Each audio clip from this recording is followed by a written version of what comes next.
Hello. So we are going to start with a easier comprehension than what they usually do. So it's like you can see, this is the information we need to answer the questions, and then these are the questions that we're going to answer. Okay, so as you can see, this is a weather report. They have to learn the terminology in English for them to understand it in Afrikaans.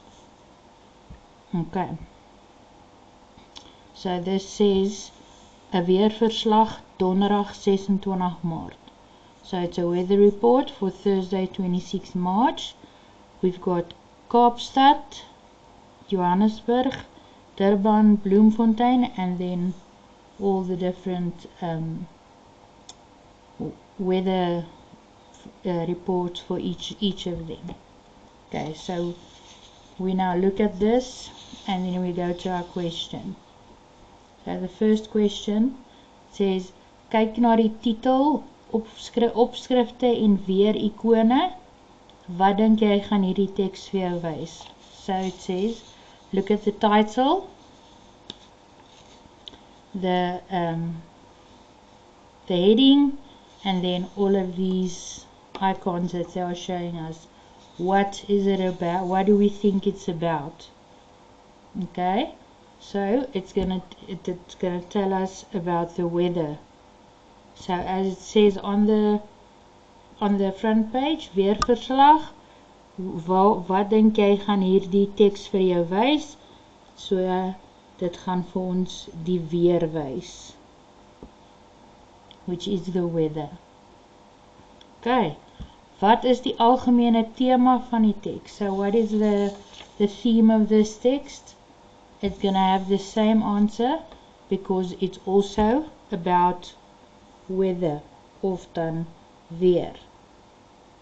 Okay, soek lees. Watter stad het die hoogste temperatuur? So, die hoogste, highest, temperatuur is temperature. So, ons kyk na Kaapstad, Johannesburg, Durban, Bloemfontein. Die hoogste temperatuur is hierdie stad. Daar so sy hoogste temperatuur. Hoog, en dit is sy temperatuur, so ons gaan skryf Durban. Waar word daar reën voorspel? So we look at the icons to see where they are predicting rain. So there's no rain, there's no rain, there's no rain, but there's also rain. Okay, so dit is weer Durban. Sometimes they make a mistake because they don't think the answer can be used twice, the same answer. Okay, wat dink jy beteken vochtig in die konteks van die weer? Okay, so this is a difficult one because it's their own answer. Maar vochtig, we find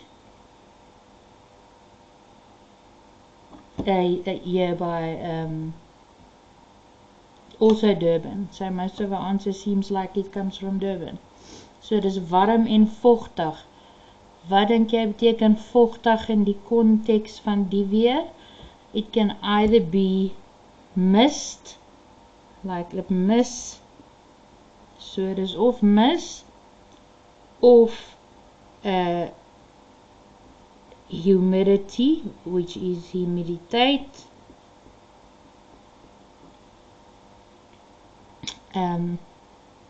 or we can say dit gaan nat voel, because when we are in Durban we always feel wet and sticky and all of that. Okay, Noem een ooreenkoms en een verskil tussen Kaapstad en Bloemfontein se weer. Okay, een ooreenkoms is something they have in common. So, what do Cape Town and Bloemfontein have in common? Let's see.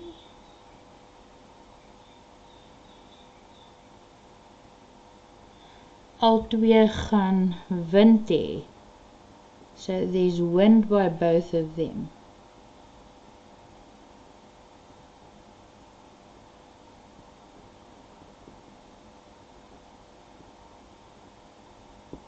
Okay, and then die verskil, the difference between Cape Town and Bloemfontein.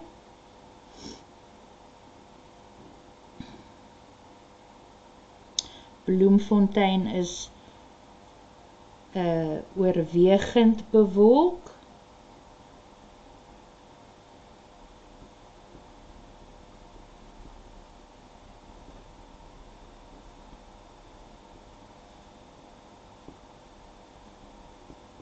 In Kaapstad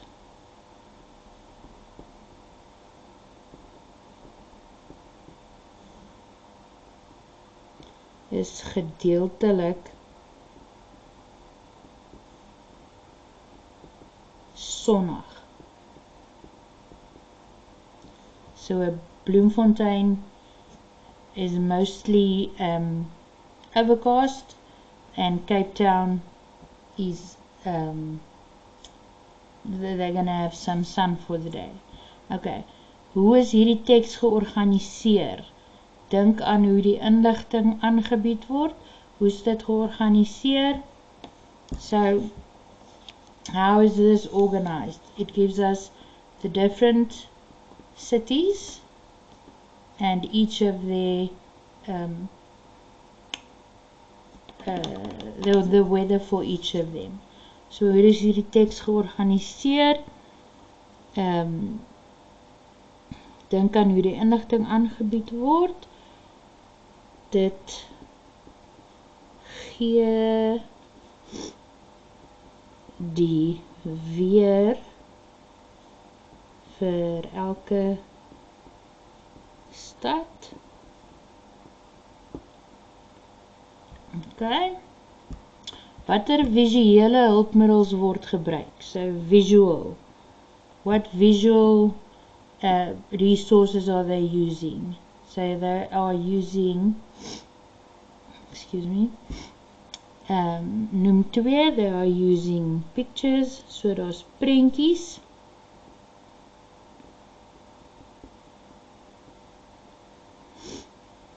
Of prente.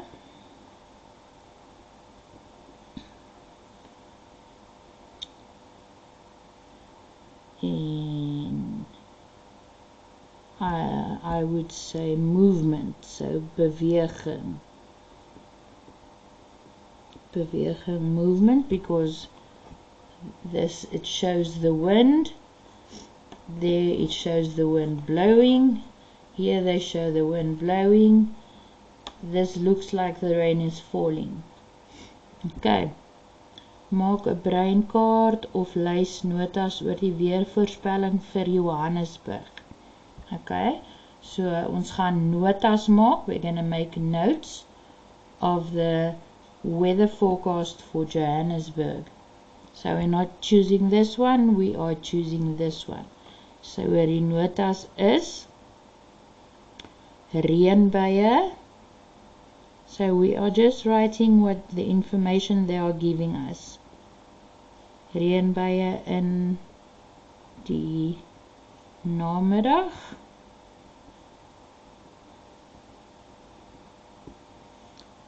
Die temperatuur hoog 21 grade, laag is 12 grade en dan met 'n matige wind. Okay, so this is just an easier comprehension than the one that I did. They did ask me to help them with the Mamba one. I have that. I will make an extra video for that one. But this one was just easier because of all the pictures they are showing, and there's not much reading for them to do. We must just work on they must learn the words. So we have a day at school where we only speak Afrikaans. Everything they ask and say, they must say in Afrikaans, and they think it's a lot of fun. I think it's a lot of fun. So we're going to enjoy it. I gave each of them a book like this. This is full of activities that they might struggle with. This is all language. There's no comprehension in here. So we will choose, or I will choose a page or two for us to do, and then we will do it together. One day I will have them do it by themselves and we mark the next day. Other times I will do it and they can look at the video and they can do it by themselves then, or watch the video and do it while they are watching how it is done. So this is my first video, and there is many more to come. So I hope you all have a lovely evening. See you all tomorrow.